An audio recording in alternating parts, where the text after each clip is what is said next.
Mets-en bien.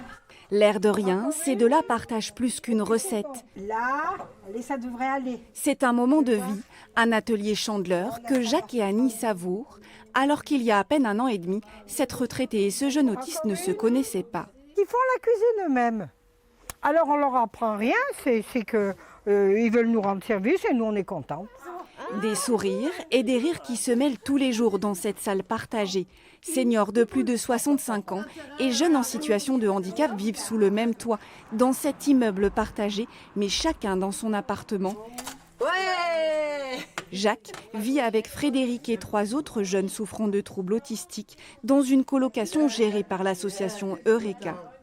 La douche, merci, le croussac, avant ma chaîne. Est-ce que tu es bien ici? Oui, ici, T'es mieux ici, avec les copains? un repas. Une vie entre copains, loin du traditionnel foyer pour adultes handicapés. Ici, chacun met la main à la pâte avec l'aide des éducateurs. Il nous en faut combien les œufs? Plein. Alors. Parfois, certains s'échappent pour rendre visite aux voisins. Bonjour, Fred, tu reviens me voir? Quelques mots échangés, devenu un rituel bienveillant. Jacqueline n'a pas mis longtemps pour apprécier son nouvel environnement atypique. L'autre fois, on a été au bowling, ils sont venus avec nous. Nous, on fait plein de choses. Que vous faisiez pas avant? Que je ne faisais pas avant. Mais ça fait plaisir de les voir. On s'y attache, hein.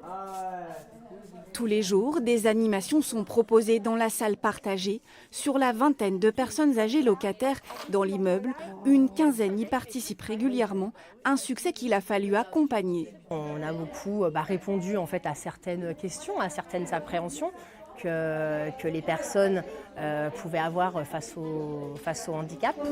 Maintenant, les personnes arrivent à cerner et à savoir, telle personne a besoin d'un petit peu plus de temps d'isolement, d'autres, ils ont besoin de très peu de bruit. Une recette qui marche depuis 1 an et demi. Ça a choqué personne que Jacques saute au milieu de la salle. D'autres immeubles de ce type vont ouvrir dans la Loire. Le prochain est prévu à Saint-Étienne. D'autres suivront à Montbrison, sur Île-Comtal et Rive-de-Gier.